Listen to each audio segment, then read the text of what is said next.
Good morning, everyone. We're elated to see this full house. Welcome to our second annual Global Supply Chain Excellence Summit. We're so thrilled that you can make it, and we're proud to announce that we are over capacity. We've sold out.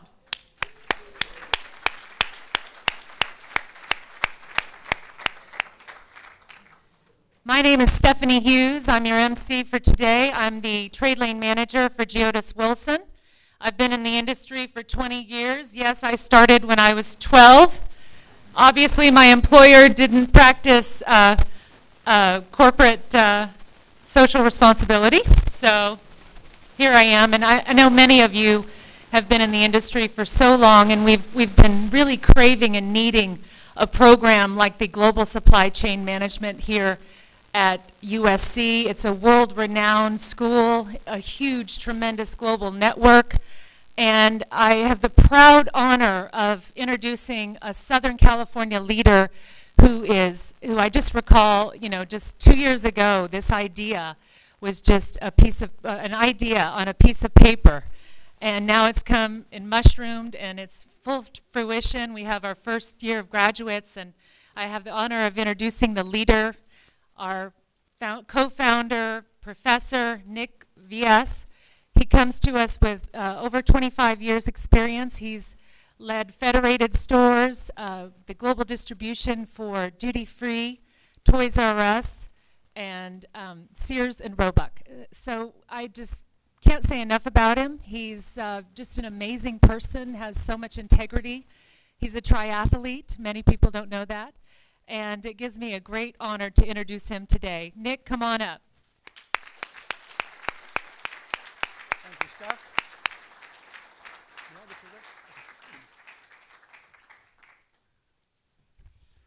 Good morning, everybody.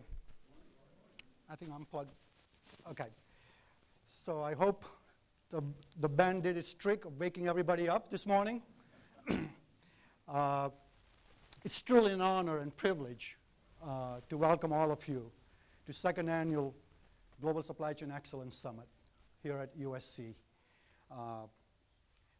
I promise I'm not going to speak for too long, but I want to take this opportunity to talk about Global Supply Chain Initiative here at Marshall School of Business. And let's just say quick by raising your hand, how many of you had planned to be in global supply chain management and actually went to school to be part of this global supply chain journey that all of us are in? Raise your hand if you actually formally decided, okay? So about a few hands, so it's less than 10%. And those students in the program cannot count. I'm talking about the one that's been. So as you could see, this quick poll, less than 5%, I would say, the participants here. Many of you have been in actually global supply chain field practicing for over 20, 30 years. And imagine 10% of our GDP in the US comes from global supply chain management. That's about $1.4 trillion that gets spent in one industry, and very little formal education and training is provided.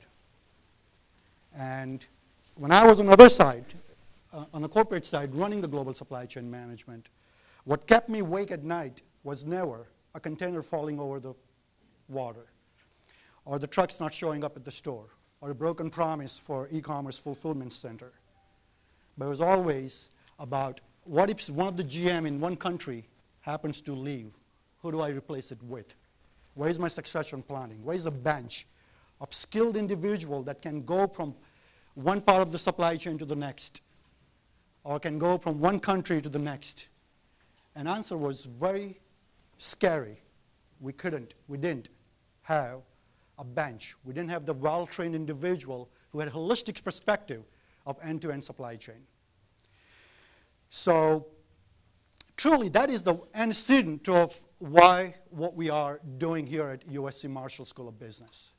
Between Raj and I, and support of Dean Alice, we embarked on this journey to really create a holistic approach of addressing the need that will face our industry over the next couple of decades. Globally, the shortage of skilled supply chain professionals. And with that, I would like to actually play a quick video for you to kind of illustrate our vision on this global supply chain initiative.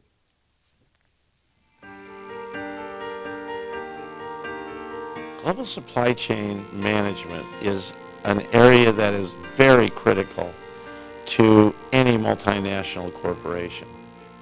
Supply chains really underpin the delivery of products and services. We can have a great business model that says, let's get the product to the customer in 1 day, or the same day, or in 3 hours. But how are we going to execute that? The only way to execute it is by having a supply chain that can be both efficient and effective. I think that the good companies today are looking at how they extract costs from the supply chain, how do they do a more efficient job in delivery of product. It was an important thing for us to get our students exposed to the concept of supply chain management. Here in Los Angeles, we are the melting pot of the world, and certainly from the point of view of distribution, it has become a major area with the 2 largest ports in the world, the airline community, LAX, and the major being based here in Southern California. We are the key spot for certainly import and export traffic. The prime objective of our program is to diffuse the learning curve. In a traditional working setup, it would take you 16 to 17 years of working experience to be successful. We are trying to get that done in 16 months of a program. Our student body is very diverse. There are from 18 to 20 different countries participating globally.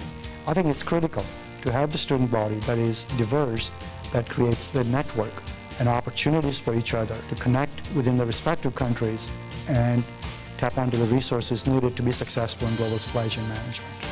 We take a very holistic approach of delivering the education, understanding the need of the industry, and providing the tools and training that makes our students successful. We have designed and built our core curriculum with application of Lean Six Sigma, which allows students to be ready to implement the continuous improvement and create the savings for the company as soon as they graduate, so their return on investment is rapid. We also take our students in international trips. We believe having students see the Singapore, which has ability to move and monitor the supply chain infrastructure that is best in world, and it is imperative for students to understand how they can duplicate some of the learnings from Singapore experience to their company and their projects. I've already applied what I've learned in class. It's been a great experience for me because it's real time for me. Whatever I learn in the program, I'm able to use that at work immediately. We started the Center for Supply Chain at the same time as the Master's Program in Supply Chain. Primary objective of the center is NEAR, Network Education and Advanced Research.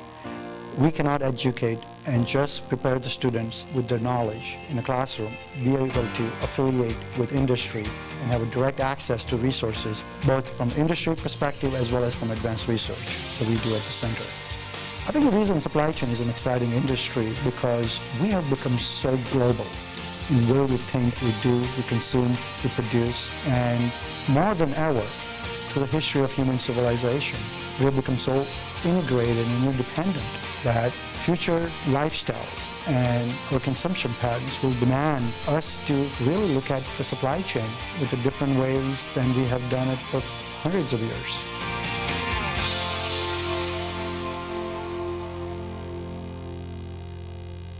Okay, so that kind of highlights overall vision. What I want to do is just go through a few bullets talking about the NEAR, the Network Education Advanced Research. So we have a very simple mission statement, which is to connect the world through network education advanced research. And I'd like to go through just a few synopses, but before I do that, the network, if you look at this summit, look at the room, this event would not have been possible without the support of our board members, sponsors, and panelists and the speakers. So I'd like to recognize these guys and give a big round of applause for their support for this event today.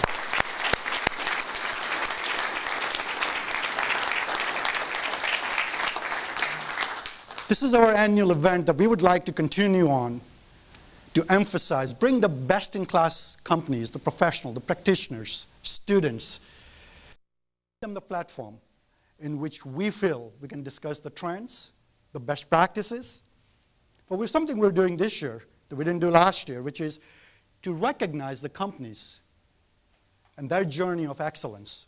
So this summit today, we'll be recognizing 3 distinguished companies in areas of CSR, corporate social responsibility excellence, lean excellence, as well as service excellence. So I'm proud to really have this trend now set this year and continue on in the future. But truly, the objective of this conference is simple. We want you to come in, rejuvenate. Give us a day where you could come in, talk to the experts, listen to them, get some ideas, revitalize, and truly just have an absolute amazing day to get informed about the global supply chain management. The other part of the network that we think that's crucial, that we have an obligation and the responsibility for, is a roundtable. We were very fortunate to have our first inaugural roundtable in Hyderabad, India, hosted by one of our partners, Infosys. It was a sold-out event. An event theme was disruptive technology and its impact on global supply chain management. As you know, the technology evolution that is happening so rapidly. If you just look at the last 20 years and you project that out for next 20, it is almost scary if you don't anticipate, don't plan for it, and don't design your supply chain network thinking of that evolution. So we had our roundtable, an amazing participation. I know some of you actually were also in the roundtable in India. And I hope you enjoyed it. And we would like to continue that and going forward. So that's part of our network opportunity. But there are other areas. Quarterly and annual board meetings are great ways to connect with the board members, the industry advisory board, to really practice and create opportunities. Speaker series. The best way for students to learn in the classroom is not only learning the theory that the best-in-class professor teaches, but also having you guys come to the classroom and share your experiences. Students will appreciate greatly having that ability, and we want you to invite and engage you to really come and be part of our speaker series engagement. But last but not the least, there are many opportunities of network for industry practitioners, personally as well as professionally, for you to participate year-round with our center. So I'm certainly looking forward to that. I'm just going to briefly touch on education, because this is very important. We talked about the gap, the skill gap that exists.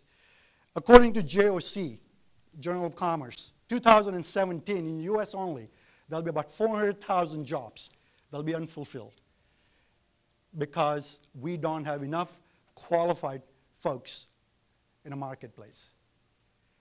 We believe as a USC at Marshall School, we are in that position to train the next generation's leaders. So we have 2 programs, the executive programs, which is online program. It's a student-centric model where you don't need to quit the job. You don't need to give up the social life. Yet the design of our curriculum and our methodology is student-centric, where we deliver the education to you, synchronously or asynchronously. So it's really an amazing program. So we're proud to have our second cohort of 48 amazing professionals in that batch. And some of you are here. I want to give them a round of applause for making it into the programs. Thank you.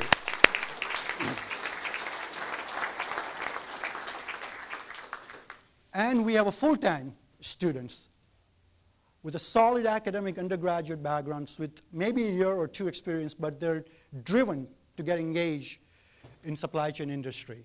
We're training them to become the next generation leaders. So that programs, we're very proud to have 30 students enrolled this year, and this is our inaugural batch of our on-campus programs. And I know many of you guys are here, so again, welcome.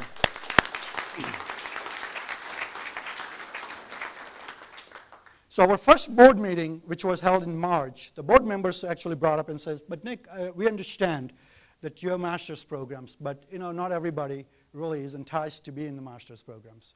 How about having some certifications where practitioners can come in for a day or 2 on Saturdays, and then really create that continuous learning environment. So we have actually launched a certification programs this fall. Our first batch of Lean Six Sigma, Yellow Belt, Green Belt, were launched this year. It was very successful, and we'll continue to do that. We have a class coming up. It's called the Financial Implication of Global Supply Chain Management. How does your decision of creating a purchase order, procuring resources, having inventory throughout your pipeline, how does that impact your balance sheet, your P&L? We want to have that ability to empower every level of management to go through this one-day class and get exposure in terms of the financial side. We also have international shipping and logistics.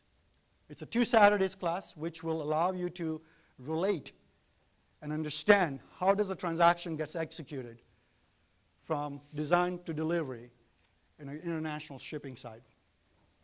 And there are a bunch of other supply chain certifications that will be coming up in the near future. But the last point I want to make about the certification, that Raj and I, we believe strongly that we have an opportunity to create a customized, tailored solution for the companies that faced with the growth and wants to design a supply chain curriculum for their own company.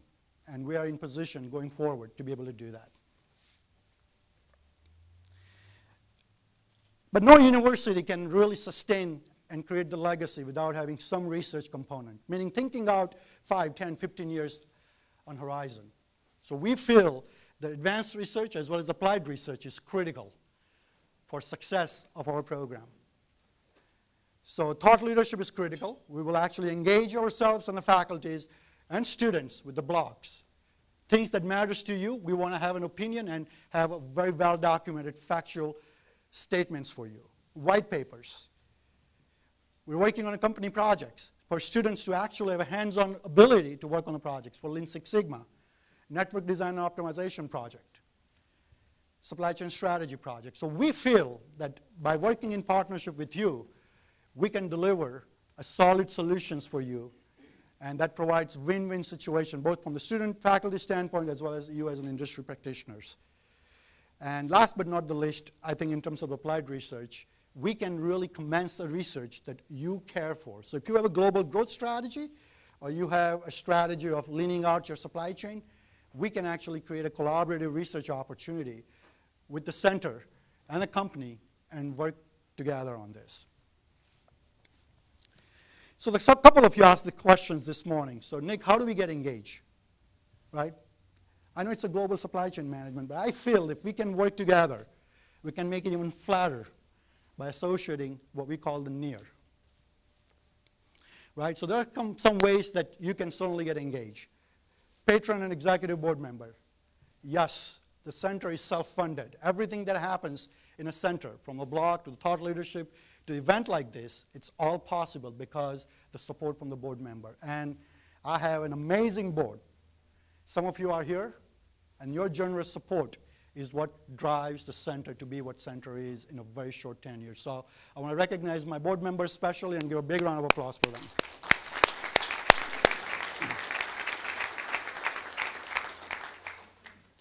But this is the point that I really want to emphasize on it, the Industry Advisory Board.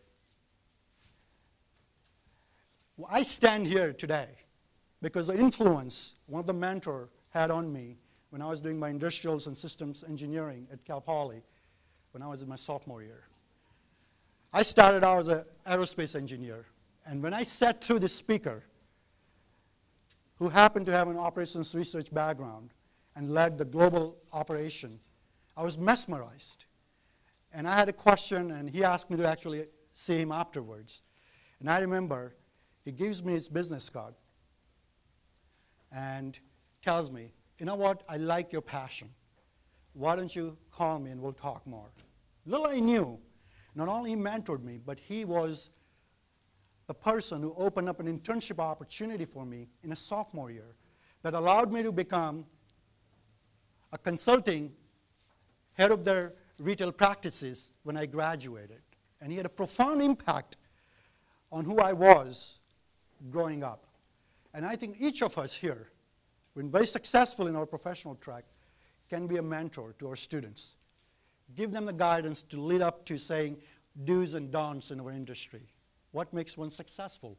What makes one not so successful. So there are great opportunities for mentorship. Speaker series, we talked about it. Internship. You have the best student population. The field in which we have shortages. This is your ability to tap into these resources by giving them an opportunity to internship, my full-time students. And then that could be a potential pipeline of recruits for the future. We think that's the best combination for companies to become successful. And last but not the least, why would you not want to be affiliated with the center where you could recruit the top talent in a global supply chain management that has holistic understanding from end to end? We're preparing those students, engaging them with the real industry project, and we think that's the best solution that company has in the long term. So just a final few thoughts. How do you prepare for global growth in supply chain management? Folks, one thing is, as I travel around the world, globalization is not going to stop. Doesn't matter the politicians, through the election cycles in any country, can talk about different things about putting borders and tariffs and duties and restrictions. The path that we've been on for the last 30 years and that we'll continue to be on for the next hundreds of years, it is fact that growth is not domestic, growth is global. How do you participate personally, professionally, and from an organization standpoint? This is a question one must ask. I feel, one slide that one can really think about these things is keep learning. The model of the past where you go bachelor and master's and you think you're done and you could practice for 30 years is gone. The changes that are occurring in our society, evolution that is happening in our industry, one has to have a continuous desire of learning. Okay? And learning doesn't mean that you have to go back to school to get master's. But event like this, certifications, getting engaged with the blogs and thought leadership, I think it's the best way to stay engaged and understand where the change is coming from. Keep moving. I'll promise to you, a lot of jobs today that exist that you might be doing 20 years from now, 10 years from now, may not be there. You cannot pitch the tent and hope the environment around you will afford you and have a luxury to be in the tent. You've got to be able to pack up the tent, hike up to the different terrain, and repitch it. And every 5 years or 7 years, you're going to have to learn to do that. And that's a skill that one has to have in the future of global supply chain and global growth. And the last but not the least, to keep dreaming. I think it is truly that you have to think about what are the changes coming and how do I stay ahead of it. So to that note, my final thought is, it is not the strongest of the species nor the most intelligent that survives. It is the one that is most adaptable to the change.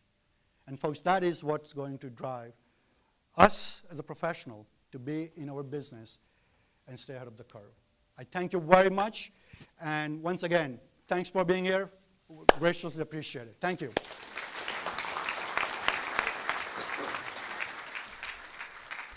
Thank you, Nick. That was awesome. I'm inspired.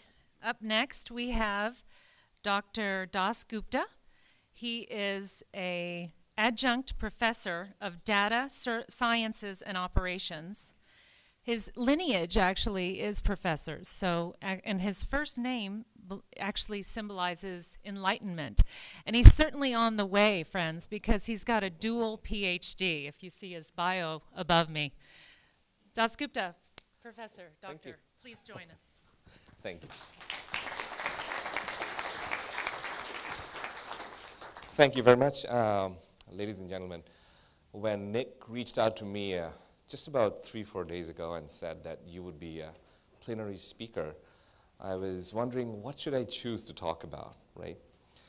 And then I thought, I've been surveying lots of different industries, It's been consumer goods, retail, high-tech, electronics, aerospace, you name it, for the last 20 years. But I chose retail because it really affects all of us. All of us are interacting with retail on a daily basis. But also importantly, it raises a question, is supply chain all about efficiencies and cost cutting? And we keep hearing those terms, and yes, we are responsible for those things. but isn't supply chain also about fulfilling the demand of this line? How many of you can tell me what this line is about? This was from last week, right? iPhone 6, right, in New York City. So that's the demand that we need to fulfill if we have a product. And I thought that I'd just give you some highlights of what's going on in that industry, because if you track that all the way to the supplier and the supplier's supplier and their supplier, we really cover all the industries if you look at it, right? So I'm affiliated with, I'm actually a full-time management consultant and a partner in McKinsey. And some of the research that we do in McKinsey Global Institute is what's presented here. We have done a lot of expert interviews. We have done a lot of CEO and panel discussions, industry reports, research, and then industry key performance indicators. And we have come up with some of the findings that might be new and interesting for you, unless you're already on top of it. But the 7 mega trends that we see in the industry that retail is driving. Number 1 is customer proliferation. We'll talk about that. Number 2 is mega cities, the rise of mega cities. And many of you are doing international business today, so you know what I'm talking about. New speed of change, ubiquitous connectivity, social and big data, omni-channel paradigm, and then extreme convenience. I'm going to touch on each of these points real quick and see if it intrigues you. So from a customer proliferation standpoint, this is an interesting piece of data. Emergence of a global middle class with considerable spending power. 240 million middle class households will arise in India and urban China over next 15 years. Are you ready for fulfilling that demand? Look at the staggering number here that's coming up. If you look at the data, and we have tracked it back to 1820 by doing some analysis and research, looked at data projected all the way through 2025. And if you look at it, the dark blue, the deep blue here is the consuming class, and the light blue is the below consuming class, and the definition is someone who has available $10 each day as money to be spent. That's considered to be consuming class. Okay, this is a very liberal and flexible definition. Most of you have, even if you go to some of the developing nations, $10 per day is becoming increasingly available. If you look at 2010, it was about, percentage-wise, about 36%. And by 2025, it's about 53%. 3 billion people are set to join the world's consuming class. So if you talk about customer proliferation, look at these numbers, okay? Then let's look at the mega cities, the rise of the mega cities. Here is what's going on. From 25, you'll be looking at 60 mega cities over the next few years. Quarter of the global wealth will be held by them. Okay? And could you imagine Tianjin, a city, will have the same wealth as the entire nation of Sweden? So if you look at that, how many of you are doing business in these future mega cities? I mean, I know we all know New York and Tokyo and London and Los Angeles and Shanghai, but look at some of these names. Dongguan, right? Chongqing, Wuhan, Guangzhou, of course, Rainruhr. A lot of these cities are not even well known to us. You might want to look at these cities and say, am I doing business there? Am I already doing my logistics support there? Am I already doing my supply chain planning there? Do I have offices to be able to support the demand that's going to come over in these cities, right? Beyond these, 440 emerging cities are increasingly important. Harbin's 8 million, Pune in India is about 7 million. Luanda and Puebla, 9 and 3 million each. Now these are some of these cities a lot of us have not even heard about.